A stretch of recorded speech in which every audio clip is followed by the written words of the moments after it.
So I'll just I share always like that screen. accent. It's wonderful, isn't it? Very Californian.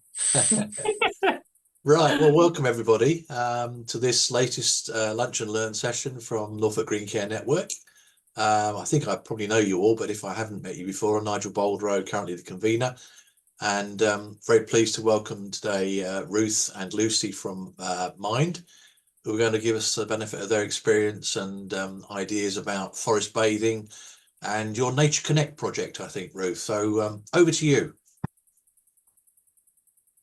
Thank you, Nigel. I'll press go. I'm the technical person here, which is a bit worrying for Lucy, but Lucy's going to kick us off. Hello. Yeah, thanks. It's really lovely to be here. So as Nigel mentioned, I'm Lucy, here with Ruth, and we're from the community projects team within Norfolk and Waveney Mind. So it's a little umbrella term for Nature Connect, as mentioned. So we're based in Marcross with nature-based interventions, and that's where forest bathing comes in to play, really. But actually, it's across a lot of our projects now. And just to run through a few others, and we're more than happy to answer questions about any of these projects now or in the future, so do get in touch. One is Sustain, so it's about climate distress and anxiety within the city centre, but also UEA and North Norfolk coast. And we've got Pace of Mind, currently in Thetford, but it has been all over Norfolk. Strength in Volunteering is in Galston and is a collaboration at a food bank, which has a beautiful outdoor space and a garden as well in the church yard. And then Mind Over Menu, a new one alongside Find Your Balance, both in Heacham and Kings Lynn, West Norfolk. And of course the mindfulness courses, so those continue throughout and are woven within all the community projects that we run. And so that's a little background, but today our session is primarily about Nature Connect project and how to access it. We will give a little taste of indoor forest bathing. It's quite nice to have the sun on my face, so I don't know if you have that as well. It helps. And then look at the different nature connection pathways. And also we would like, opportunities to speak about and shaping the project moving forward. So it's really nice to be in a space where everyone knows about Nature Connection. It's just to have a nice conversation. So that's our session today. Something we always do is the group agreements at the start of any session, every session, and mainly it's just to set the tone, set the expectations. So we've got a few here today because actually it is a session that we can all take part in. So as a group, and if there's any more that you'd like, then please feel free to add them into the chat. But obviously confidentiality, it is being recorded, so that's something to note. But also to be comfortable. We're at home, but I hope that everyone has, enough, everything they need. It's okay to pass. This is something that we bring up is, if you don't feel like saying anything, that's okay. Just turning up and listening is enough. Sharing the airspace. I mean, Ruth and I are going to share it mostly, but when we take part in conversations, then, everybody's welcome to talk, and just bearing that in mind. And also for this one, as it's a Zoom, microphones off if you don't mind, for when we're talking and delivering the mini forest bathing, but other times we welcome conversations. So I think that's everything from me. I'll pass you back, Ruth. Thanks, Lucy. And just on that, while we're talking about the sort of housekeeping side of things, if hopefully everyone's familiar with using the chat function, so you should be able to see that on my computer. It pops up at the top of the screen if you hold your mouse up there. It'd be really lovely if you could just pop into the chat there your name, if you haven't already, which organisation you're from, and if you can, one place in nature that is, if you have a favourite place. I know it's really hard to think of one, but if there's one place that's your go-to place, just pop that into the chat just for a minute, because we're going to harvest that information a bit further on in the workshop. So it'd just be really lovely to know that. So if you haven't already, just put your name into the chat and where you're from, or just if you're here just as yourself, that's extremely welcome to. And yeah, if there's anywhere that you think is a place you love. Oh yeah, so Sarah's got Old Hunstanton Beach. Beautiful. We're spoilt here in Norfolk, aren't we, with our beautiful beaches. If anyone's got any problem with the chat, just shout, because you know sometimes it takes a while to get to grips with it. Oh, Helen, thank you. She's saying she's an occupational therapist, and yeah, walking at Nest Point along the sea wall. Oh, yeah, I don't know Nest Point actually. That sounds lovely. Helen, do you mind just unmuting? Where is Nest Point? Sorry if I'm being ignorant. Oh, on the hillside Hi, in Ruth. Latin. Oh, brilliant. Just seen it. Sorry. It's a bit slow on the chat. Hello, Helen. Oh. It's in Lowestoft. Oh, okay. Oh, I'm sorry. When it said on the hillside in Prestatin, I thought it must be in Prestatin. God. Oh, lovely. Thanks. Want to look up? Yeah, Nikki is from Thetford. Anyway, well, among trees. So you're lucky in Thetford with lots of trees. Let's give it a little bit longer for anyone who hasn't had a chance to put in. Oh, yeah, and sorry, Hilary, you were saying on the hillside. Yeah, in it was me Prestatin. that wants to be on Yes. the hillside in Prestatin. Sorry. Slightly different landscape from Lowestoft. Okay. I feel really rusty with Zoom. I do apologise. Nigel, Beechwood at the edge of the Blickling Hall estate. Oh, it's beautiful there. It's lovely in spring as well, isn't it? With all the flowers that come out. Great. It's lovely. So yeah, if you haven't already, feel free to just add that into the chat if you'd like to. And yeah, if you prefer not to, that's absolutely fine too. And a little bit further into the workshop, we're just going to reflect on those favourite places a little bit more. So yeah, I'm going to hand back to Lucy now, and we'll start to tell a little bit about the project and what we've been up to. Thanks, Ruth.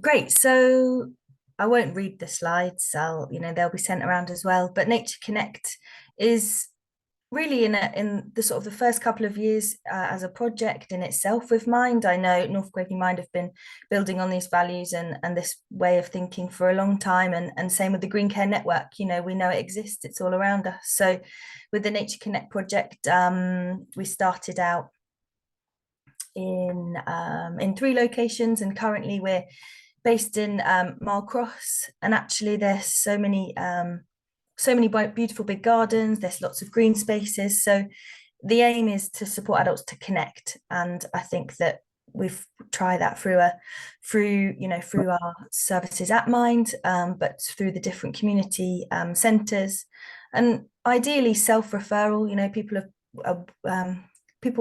need to want to come and connect with nature.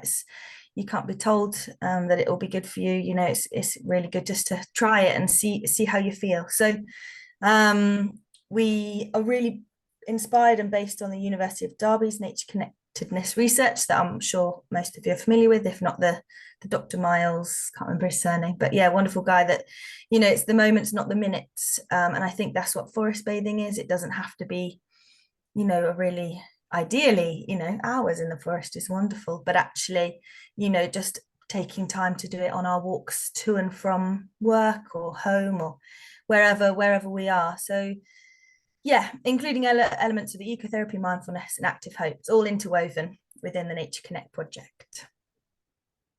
Lucy, that's brilliant. So we thought before we dive into a little bit more about those pathways from the University of Derby, and I was trying to think of his name, it's Richardson, isn't it? Miles Richardson. Yeah, thank you. And his colleagues there. We thought it would be nice to just do a little reflective practice. This isn't forest bathing per se. We're going to do that in a little while. This is just a little practice that you'll probably be familiar with doing this from other settings. It's often people call it a sort of safe space practice, but basically all we're going to do is like a little kind of remembering remembering of a place that you've been to that you really love. So, and we're just going to do that together. We're going to do it as a little reflective practice of our own. So if you want to, you can turn your camera off, because we're going to probably do it with our eyes closed, because we're going to do some remembering. But if you want to keep your camera on, I'm going to have my camera on, then that's fine, because we're all going to look a bit odd and sitting probably with our eyes shut. So yeah, just like to invite you, and everything in this workshop is invitational, but just for a few moments, we're just going to cast our minds back. Perhaps think about the place that you put onto your, if you put something into the chat, some of those beautiful places in Statin or Lowestoft or in Norfolk. Just think of somewhere near you, and we don't have to get caught up in it being the perfect place, but just maybe just bring to mind your favorite place. So just give yourself a moment to select which one it is. And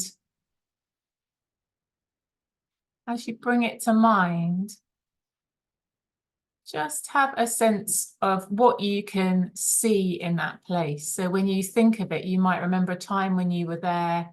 Might be recently, it might be quite a while ago, but just remember how it was when you were there, perhaps what time of day. You might remember perhaps what the weather was like. Might be, as you imagine yourself back there again, you might remember where you were sitting or where you were standing.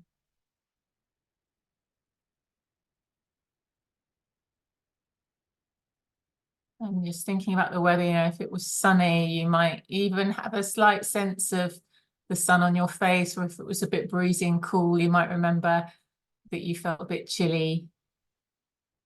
You might even remember what you were wearing. I rarely remember what I'm wearing, but you might remember. You might remember a particular incident, or you might have just a general memory of this place, and it might be a bit blurry in your mind, and that's fine too.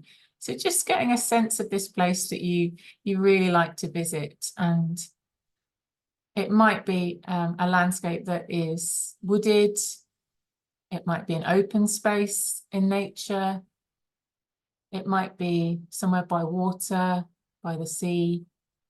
Whatever your landscape is, this special place that's special to you, just clocking what is in that space as well. So if it's wooded, seeing if you can look around in your memory and have a sense of the trees that are around you.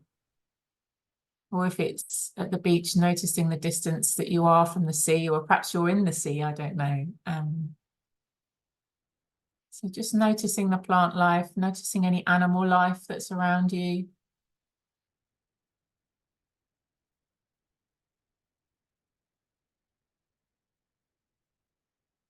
It might be that you can even have a sense of any particular smells or sounds. You might, in your imagination, want to reach down and touch the ground or the grass or the sand. You might be leaning on a tree. You might be sitting or lying on the floor or floating in the water.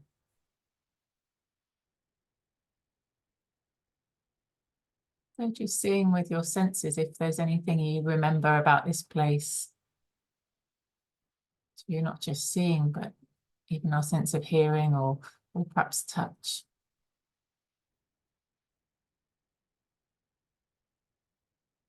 And then just tuning into how you feel in this place when you visit there, just seeing if you can remember kind of what this place, how this place makes you feel. There's all sorts of things that might come up there, so just noticing that.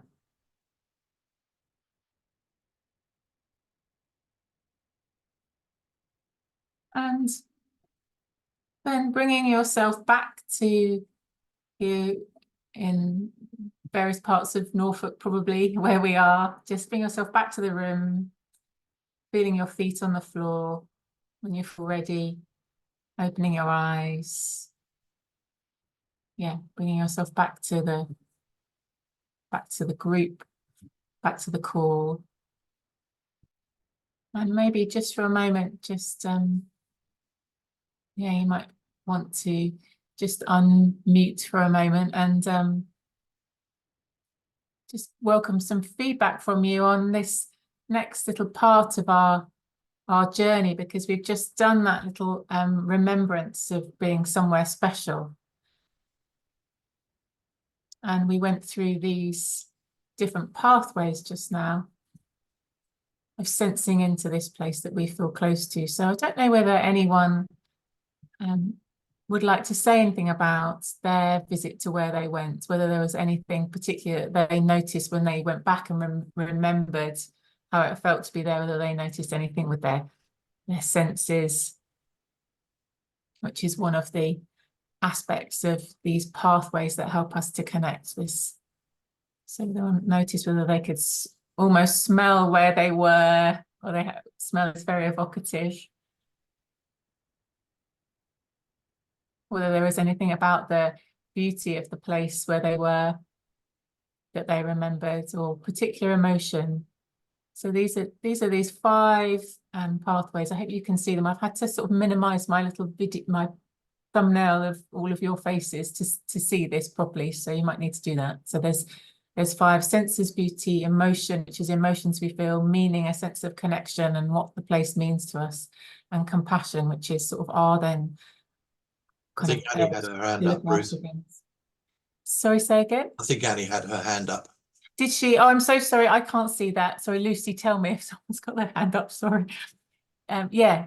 It's okay. It was just please do. you asked for sort of feelings and senses and things like Yeah. that. And I was lucky enough to be on the beach in North Norfolk this morning, and just the reason that I was there was to give myself some headspace, because the stress had kind of got up to here, and just that I always connect with that sense of peace and calm when I get on the beach and next to the water. So yeah. Brilliant. And that's a nice fresh memory as well, which is lovely. Yeah. Did it bring any of it back to you when you were remembering it just now? Yeah, I could see it really clearly, because I mean, clearly it wasn't very long ago. So Yeah, great. And I don't know whether anyone else relates to that in the group, but when we think back to a place that we've been that we love very much, even if it was a while ago, it can bring up the feelings that we have of connection to that place. And sometimes we remember more about it, sometimes we remember less about it, we can't quite picture it, but we know why we love it.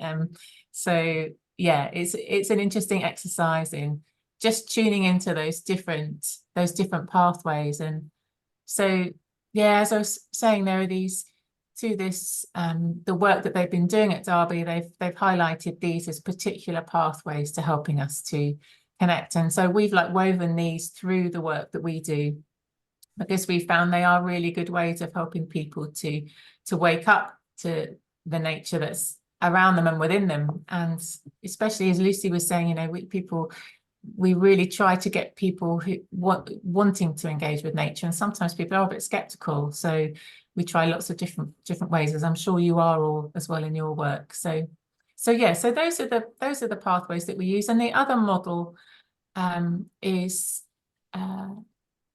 the active hope model, and I don't know if anyone's heard of active hope at all. And if you feel able to, you could sort of bring yourself back, turn your camera back on if you would like to. So yeah, if anyone's heard of active hope, then do wave at me, because I'm always interested to hear whether people know about the active hope model. So yeah, that would be really good to know. But yeah, active hope is all about facing the environmental crisis that we're in and finding different ways to respond to it. And the key part of active hope is understanding that even if we do feel quite despairing at times, or perhaps most of the time, about the climate, we don't need to feel hopeful to practice active hope. So that's quite a radical way of viewing hope. Instead of being something that we need to feel, it can actually be something that we do. And so we focus on what we're hoping for and take steps towards that. So we see that a lot in the work that we're all doing in conservation and engaging people in nature. We get on and we get involved, and that in itself can help us to focus on where we're going rather than how we're feeling about the bigger picture. and can really sustain us. So we let go of needing things to work, needing to solve the whole problem. Sometimes just focusing on how we feel and those appreciation and all the things that we've just done a bit of cultivating of in this little session can really help to keep us buoyant and yeah, help us think more laterally and creatively about the big picture. So I realize I haven't mentioned this book. The reason I've got this book up is not I haven't got any shares in this, but we promote this all the time. It's a really, really brilliant kind of distillation of a lot of systems theory and sort of indigenous wisdom and so some Buddhist thinking and yeah, all sorts of different ways of viewing the crisis that we're in and how to find ways to sustain ourselves. So yeah, it's really interesting, very accessible read if you're interested. So yeah, I think we'll move on. And yeah, we'd love to hear your comments a bit later on in our little gap we've got for questions at the end if anyone would like to hear more about that. Otherwise I'll get behind and Lucy's used to me rambling on, so I'm just clicking now to move us on one. It's not You didn't get any waves for the active hope, so I just no waves. Okay, thank you. So that's it. Yeah, we might have introduced that to you. So yeah, do ask more if you're interested later on, and then we can post that in the chat too. So yeah, here's it. Back to Lucy now, and I'll click all the bits up there, Lucy. Thank you. So we just wanted to share a little bit about the different phases of Nature Connect. As I mentioned, Mind have always woven it into the into what they offer, you know, different projects previously. But the Nature Connect, we've focused ourselves in urban areas. So, you know, most of us live in urban settings, and actually but nature is still very full and vibrant within those spaces. So as you can see, first phase is Norwich, Malcross in particular, Kings Lynn and Great Yarmouth, and now we are in Malcross still, and we're focusing on, well, we've been funded to support people with long-term conditions, so those with potentially ME, diabetes, asthma, the conditions that really do affect your day-to-day, and actually it's learning to, I suppose, live with them and, you know, the challenges that come with that. So the sessions that we offer at the moment are very easy. Well, you know, we're making them accessible, and they're also following the different pathways. So currently they're all about growing, you know, growing from seed, you know, whether that's sprouting lentils that you can do on your windowsill, or, you know, doing the pea shoots that actually cost quite a lot of money, but actually are so tasty and easy to do on your windowsill. So those are the things we're focusing on at the moment, the growing and sharing knowledge around that. And people come and they have incredible knowledge, so it's really wonderful to learn from people also. It's not, we're definitely not, you know, the people that know it all. It's just offering that time and space in the week to nurture something and to come to do that together as a group. So that's the sort of the sessions that we offer through the Empowering Communities Fund, grant, and also we've got an additional funding from Natural England, which I'll go on to say at the moment. So that's happening now, and also where we are in Malcross is an amazing space for green spaces and blue spaces and nature as well. I mentioned the massive gardens everyone has, but also it was built as a garden city. So there's so many little pockets of greenery, which collectively we're hoping to, you know, get people out into and taking action for as well. So we're collaborating a lot with the Norfolk Wildlife Trust with their Next Door Nature project. And also Sweetbriar Reserve obviously is really close, but actually Slopelton Park is in between that. And then, like I say, Peterson Park and other amazing corridors of, you know, for the swifts, for bulbs, for bats, all sorts. Yeah, Malcross is very abundant, which is a nice place to be. So our core activities, I mentioned the growing, that's happening now. So we do something called Crops in Pots. And each week is a different element of growing something small. It can obviously grow into something big, but we, you know, talk about the microgreens and sprouting lentils. We've also, in the summer, it's amazing to focus on the creative workshops, what's in abundance that we can, you know, mindfully, I say, harvest together. So this is jelly printing, you can see in a photo, and it's so wonderful because when you start looking for the shapes and the patterns in nature whilst looking around. You're really embodying that, the nature pathways of senses, and also I say meaning, and also emotion as well. It's like it can all galvanize together when you make something creatively. We had a really good feedback, and actually someone was thinking about a sound workshop, so that's something I'd like to explore, is like, you know, what can you hear, rather than so tuning into other senses. So we always get ideas and feedback from people that come and join us, which is really lovely. So ecotherapy and mindfulness and nature activities, that's where the forest bathing really comes into its own. Yeah, so the Green Hub project, this is the one that's been funded by Natural England. In the pilot year, we were shown a plot of land that is owned by, well, it's in someone's tenancy agreement, but it's been just completely left to become overgrown. And obviously it's wild, it's a beautiful wild space, but there's so much fly tipping. It's made it really a dangerous space. I say dangerous, but a really shady space sometimes. You don't know if, like, a drug dealing hotspot, and a place that crime has really been drawn to. But it's on Burgess Road, behind the shops on Drayton Road, if anyone's familiar. If you're not, in the daytime, I recommend walking past. It's sometimes we're there, and if not, the shop's open, which is 185 Drayton Road, a skills sharing hub with the common lot. So there's lots of things going on adjacent to the Burgess Road site, and the family that live in the flats above the shops, they have it was unusable, and it was unmanageable as well for them to have a garden. So collectively, the community in Malcross, the people that are interested in taking action for nature and also connecting with it. So I can share more about that, but that's sort of the Green Hearts group, as a collection of residents and organisations. There's also the Malcross Project Events Group, Edible Easter, helping with a guy called Nick Thompson, maybe you know, the horticulturalist, helping us with ideas. But this project is really,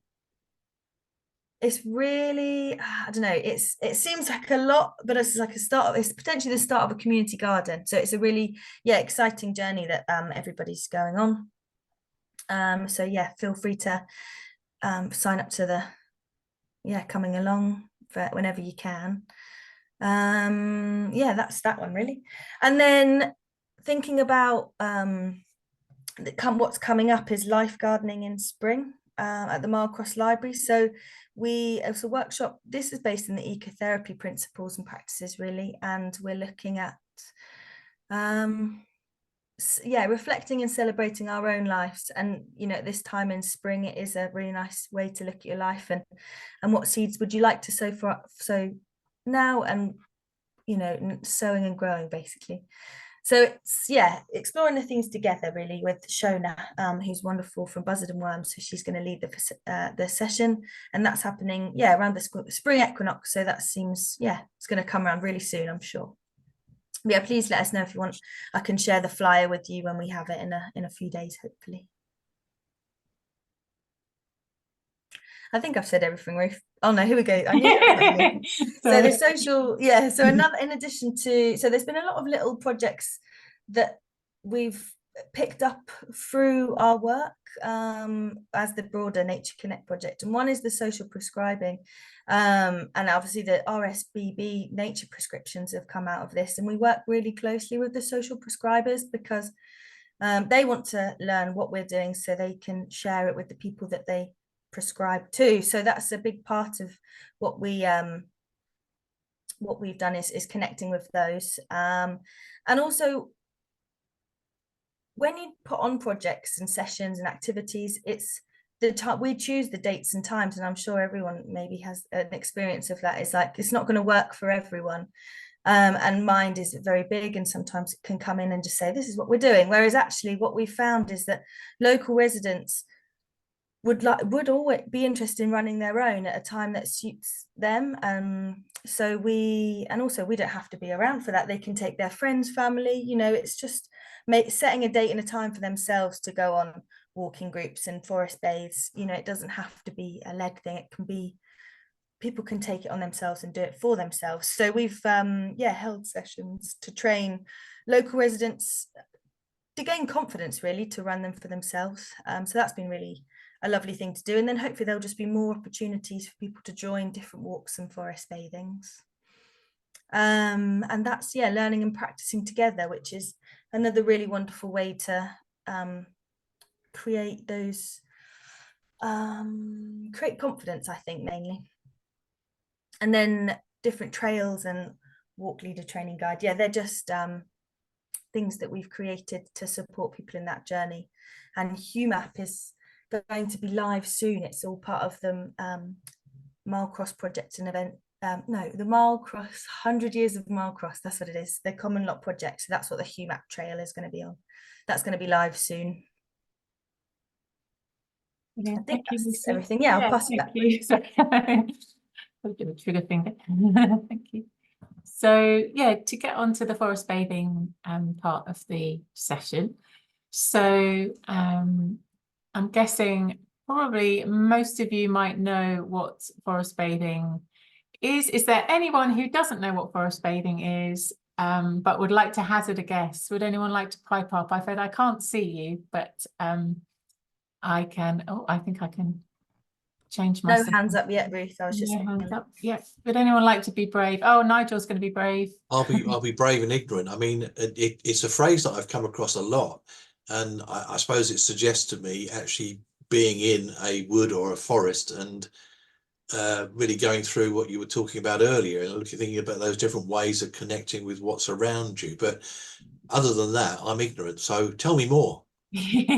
So yeah, you're spot on, but it can involve being in a forest or a wooded area, and ideally it's done in a forest or wooded area, but actually it can be done anywhere, and it's just as beneficial to forest bathe in a space which has some plant life, but it doesn't have to be wooded. So that's the first myth. And the second one is that it involves water. So there is no bathing. It's we're bathing, we're being showered by something called phytoncides, which are these really good hormones that trees release that help them to ward off bugs and illness. And actually that's one of the reasons why being under trees is the canopy is so good for us, because it's really good for us physically. And there's been lots of studies over the years, and particularly since it's in sort of its inception as forest bathing in Japan, where the term was kind of coined. There have been lots of studies where the government rolled out this program of getting people engaged in amazing forests that are near them, because in the 80s they realized just how stressed out people were getting with all this screen time, which of course we can all relate to with our recent couple of years and how focused we are now on our screens. But certainly in the 80s with the stress in Japan, there was a massive program of really encouraging people to get engaged, and they called it forest bathing or Shinrin Yoku. And so lots of studies were done and have been done over how beneficial it is for our physical health, as I was saying, but also for our mental health and well-being, as we know that nature is so good for us. So yeah, just to drill down a little bit more into what it sort of comprises of, it is a journey. It's like a stroll more than a focused walk with a place that you reach at the end. It's includes a lot of mindfulness, and it's guided by usually a forest bathing trained leader. And as Lucy mentioned, we're training up a group of people to run their own peer groups, because we had quite a few people interested in this. In fact, the picture on the top right is quite a lot of those participants there walking through Sweetbriar, which has been really lovely. Been really enjoyed discovering that space. So it's a journey. It goes through a series of what are called thresholds, which are kind of like gateways, sort of doorways into discovering different parts of the forest or the nature around us. And a bit like those pathways we were talking about that the University of Derby is studying, there's a series of other thresholds that you use in forest bathing. The first one is about centering yourself and tuning into yourself, and the next one is about tuning into your senses, particularly which we might have a little experience of in a minute. And then others are about noticing the motion and the stillness around you. It's different ways to focus your mind. And then the fourth threshold is, and it varies according to different schools, but an example of what those thresholds might look like, the last one is often called the threshold of incorporation. So that's why on our picture you can see we've got this kind of Japanese beautiful tea ceremony looking teapot and cups, because our colleague Chris, who leads some of these, has a really lovely set that she uses, and I'm afraid when I lead it, it's a thermos and some PG tips. Does it ever involve cake, Ruth?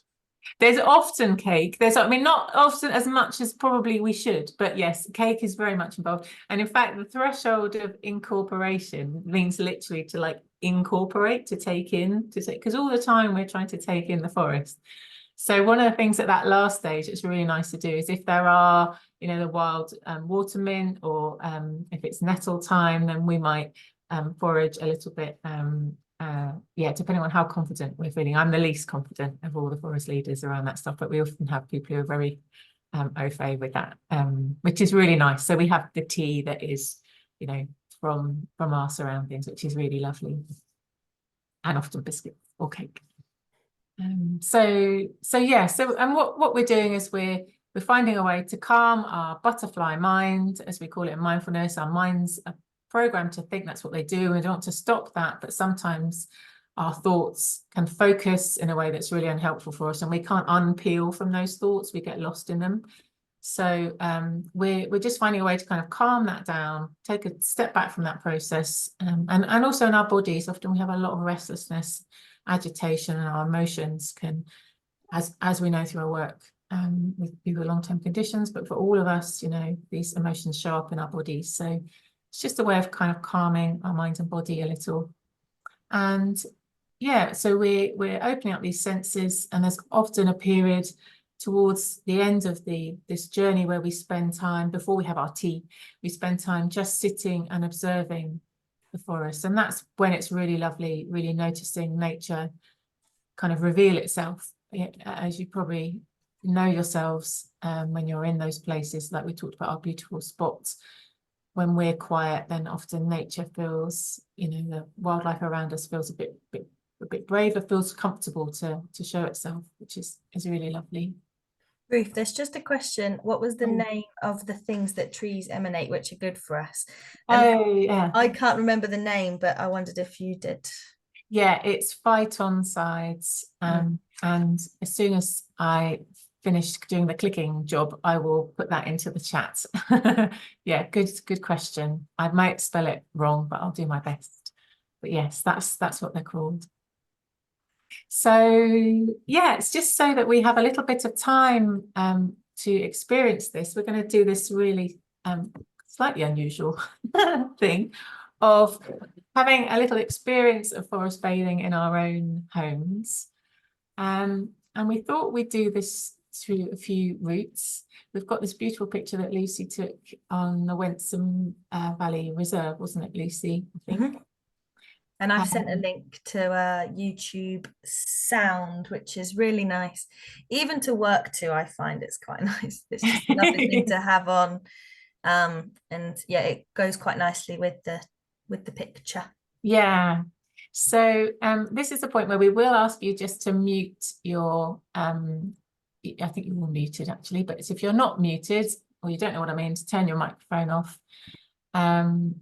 We're going to suggest that you might like to play this as some background. There's no moving images. It's just to get a sense of immersing ourselves in the forest. So we're just playing really here with the idea of forest bathing in a way that, because we're not all outside and we're on our screens, this is the closest thing. And it is interesting how seeing something like seeing those trees can often make us feel, it just makes us feel better. And we know there's studies for that, and hearing it is great. So yeah, not just the trees, hearing the birds in that recording. So yeah, if you're up for it, then we'll do a little bit of forest bathing now. So again, if you haven't switched your camera off and you would like to, this is the time where you might like to do that, or you might want to leave your camera on, and obviously I will have mine on, and we'll all look silly together. So this is a practice which once we've engaged in some forest bathing, we tend to tune into these senses one by one. So it might be just to start with, we might like to leave our eyes open and just take a moment if we've managed to get our recording going. It's not essential if you haven't, but if you have got your forest sounds recording going on in the background, which will just run, just coming into your own body and just having a sense, perhaps with your eyes open, of not necessarily the screen in front of you, but just all the colours around you, all the shapes and colours inside the room where you are. So just taking in your surroundings. And obviously we're not surrounded by trees or greenery necessarily, but just looking around you. This is a really good practice if you're feeling anxious, is to look up and behind you. Notice where the doorways are and the windows, noticing where the light falls, noticing the different textures in the room around you. So as I say, this beginning of this practice, something that you would already have done in your forest bathing walk, but when we're just practicing it now, it's a really good thing to do if you are feeling a little bit anxious. Just helps to bring your adrenal stress levels down a little bit. Just helps you to feel a little bit safe. And yeah, if you want to take a moment just to look at the picture on the screen, just noticing again the different colours, shapes of the leaves and the trees. So just tuning into that sense of sight. And then if you feel comfortable, maybe just closing your eyes. And if you have the recording on in the background, just noticing the sense of hearing that you have. So you may have the recording, you may not. You may be like me, listening to my voice, and I have a heater, which is a very man-made thing, and I can hear that. But just tuning into all the different sounds around you.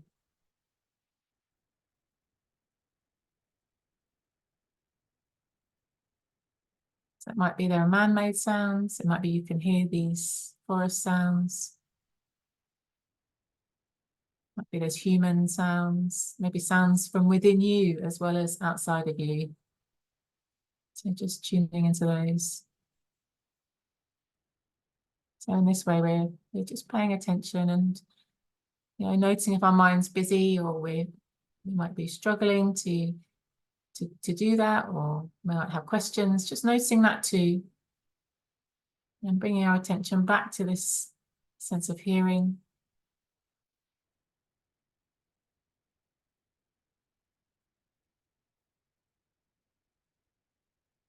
And then again, the next invitation might be to bring your attention now down into your body and a sense of touch. So our physical sensations. So that's another of these sense doorways. And if we're not necessarily feeling so grounded, we might be a bit up in our heads, lost in thought. Sometimes coming into our body, tuning into our feeling of our feet on the floor, and literally ground us. So just seeing first of all if you can even feel your feet, because we spend a lot of time in our heads. So seeing if you can feel the connection of your feet on the ground. Maybe tuning into the sense of your body's boundary. So you might feel the temperature of the room on your skin, on your face, your hands. You might feel them in your lap, perhaps your clothes against your body, or the seat underneath you.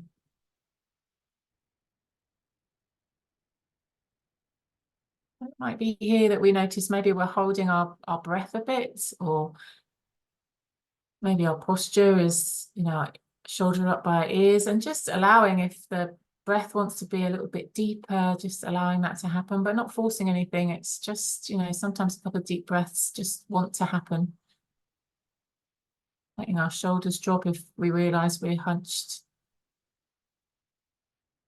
And just tuning into any other sensations in our bodies, and that might be from those emotions we feel, maybe around our heart or around our belly. They often show up with different sensations, so just tuning into what's here. Not necessarily needing to put a name on it, might not be much going on, but so just when we feel into our sensations, sometimes we really notice a particular emotion showing up in our body, in our mind.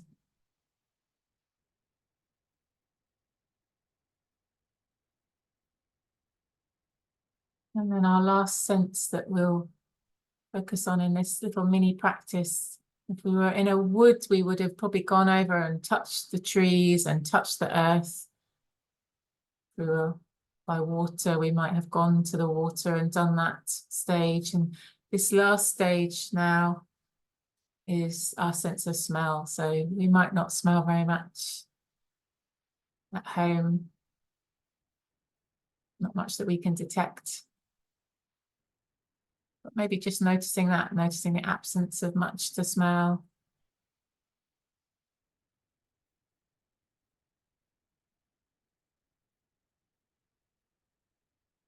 Sometimes it's surprising when we stop what we do notice.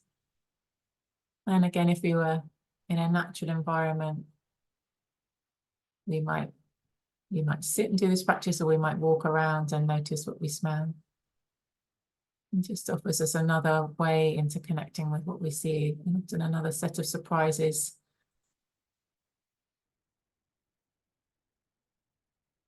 So then just bringing your attention back down into your feet, maybe wriggling your toes, wriggling your fingers, having a stretch if that feels comfortable. And when you feel ready, opening your eyes and just integrating these different senses, this sense of your environment, and coming back together as a group. And if you haven't already, you might choose to turn your bird song off, or you might choose to leave it running. Tune me out, or Lucy, that's completely fine too. Yeah, it'd be really lovely just we have a minute or two for any reflections on that little practice. Anyone like to? It might be it's difficult or not, or Nigel's, yeah. Yeah, I mean, fantastic, particularly the soundtrack. I think that was absolutely wonderful. Yeah, easy to leave where you are and enter that world. I think absolutely marvelous. Thank you. Good. Well done, Lucy. It's one of yours, isn't it? So it's just amazing how evocative and soothing it is to hear birdsong. Yeah, lovely. So, Annie, did you want to add something?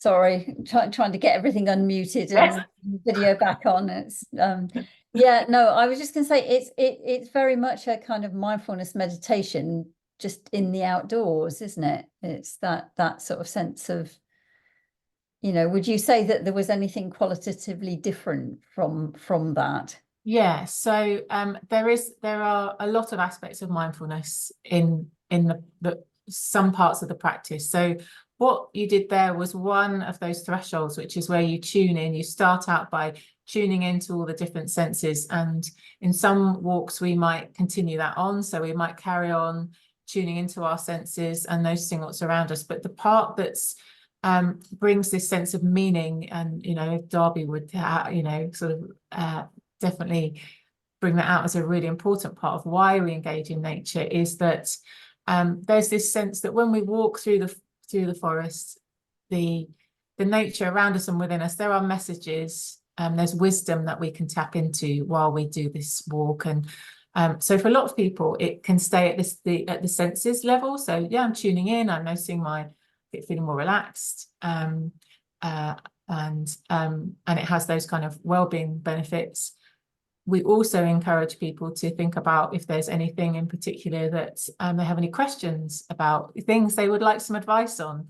And the more we get familiar with the natural space we go in, the more we notice in the signs of the seasons and the all sorts of different ways we see these symbols, we can get this this wisdom that comes with spending more time. So yeah, that's one part of it, but there's quite a few other practices that you can do that really help to open you up to this bigger wisdom, however we interpret it. And actually there's not time, but I did think there's a really nice piece of writing about looking at this process. A shaman or a pagan would look at it in one way, and another a scientist would look at this process, and there's all these different ways to view what's going on, whether we're projecting ourselves onto the plant life that we see around us,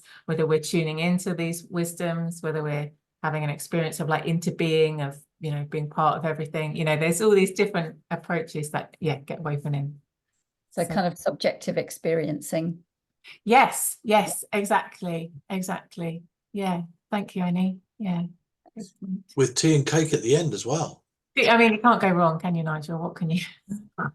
It's often a big draw. And so, yeah, I wondered, Lucy, that maybe we could just hear a little bit from one of our participants, Ruth, who's a bit like our poster girl for forest bathing.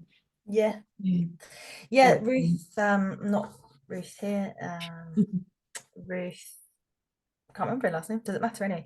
So yeah, she wrote something for us as feedback, and also as to share with, it was also in the Norfolk magazine or something. So yeah, so maybe you've seen it there or will see it. But she wrote that the main benefit of forest bathing for me comes from being guided into slowing down, into forest time. The invitations to become immersed in my senses help me to relax by turning down the chatter of my inner thoughts. I enjoy the feeling of connection with others in silence and with nature. I think that is very special. In some sessions, we have had extra access to the beautiful Wensum Nature Reserve and extended time just to be. It is during these sessions that I felt a deeper connection with nature and experienced a childlike wonder and curiosity about what I notice. I find the closing tea ceremony helps me to incorporate the messages I had gathered through the session. Those messages can still resonate with me days later. Since being invited to join the group and noticing the positive effects of this practice, I have been inspired to learn more by working through an online Shinrin-yoku course. I also now search for any additional opportunities to forest bathe in different locations. Every experience brings something different, and I'm always pleased to have taken the time to join a group of forest bathers. Thank you, Lucy. Yeah, and she comes a lot, and she's also works in a school as a teacher, and she's interested, or she works with the forest school practices as well. I think, all incorporated. So yeah, she's a wonderful person to have met, and yeah, keep meeting her once a month. So we just have one or two final little slides and some time, just the last few minutes for questions. I'll just pass you back to Lucy. Yes, so so future directions, we would love to continue doing this work. I think the feedback we have is amazing, and being Mind and Mental Health charity, we're seeing so many wonderful outcomes for people that we support. There's lots of other models to explore as well. So forest bathing is something that we can deliver, but Park Bathe is, and if you haven't heard of it, they are based in South, I think, London, and they've done a citizen science research. So we invited them to come and join us, and that's very looking at it scientifically and taking all the, she calls it, I can't remember what she calls it, but yeah, it's very scientific, very factual, and people like that, people that aren't too sure about it, they like to know the facts. We've done a survey from people that we've supported and wider, and so we're now focusing on consultation and focus groups. So if you'd like to be involved in those conversations, then please reach out. Paula would love to hear, I'm sure, in the future. So any questions was the next slide. Well, first of all, thank you both very much. Really fascinating presentation, and to immerse ourselves live as well, I think is an added dimension to one of these lunch and learn sessions. So but thank you both, Ruth and Lucy. Any questions? I think we can just go with the screen. You just put your hand up and fire away. If not, I'll throw one in. It struck me that when you were describing forest bathing, Ruth, that it's actually in some ways very similar to something we've been trying at our church, and which we've been talking with you about, shared silences, where basically people arrive, there's perhaps a little bit of music at the beginning, and then for about 35-45 minutes, you can either go out in our wonderful conservation churchyard and watch the sun go down and look at the wildlife and listen to wildlife, or sit in the church and then come together at the end for, again, tea and cake. And those have proved to be really powerful, actually, and very popular. So it's interesting. We're perhaps doing forest bathing without knowing it. Definitely. It sounds like it. I think that part about the silence is so important. Definitely, yeah. There's some additional parts to the process that the full forest bathing experience offers that we do an abridged version in ours. And I think just giving people a time in nature, I think it's the most important thing. And that silence is, we find a wonderful thing, isn't it, in people's lives. Nicola's put a question in the chat. Will you be branching out to other areas of Norfolk?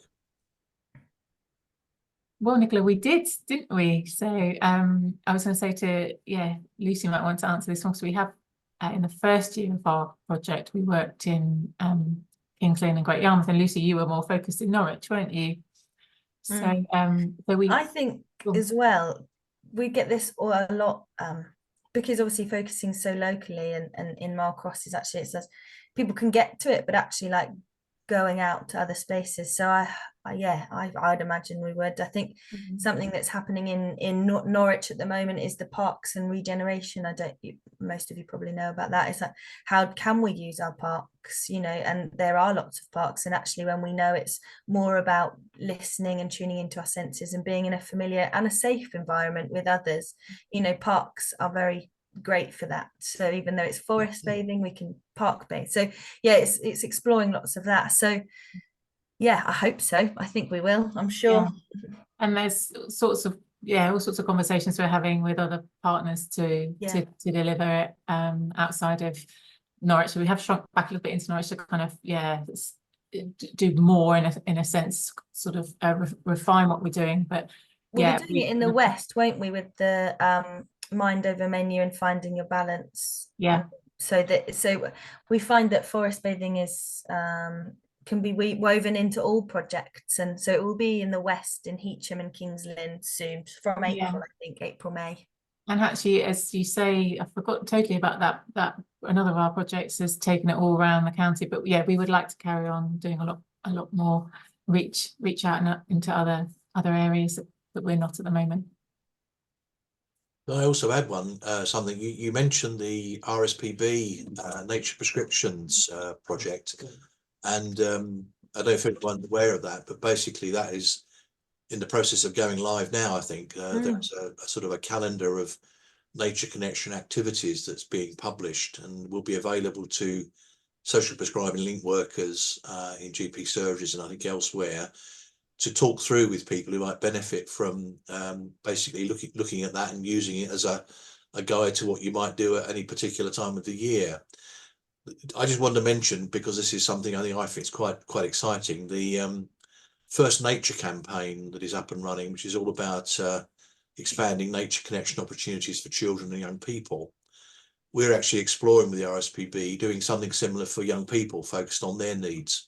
It might be a similar sort of calendar, but it might be something that's perhaps on a screen instead, or something that's a bit more familiar or accessible to young people, particularly teenagers, I think we're focusing on. So there's something that's in the course of being developed, and we hope to get some funding to do that in the next few months.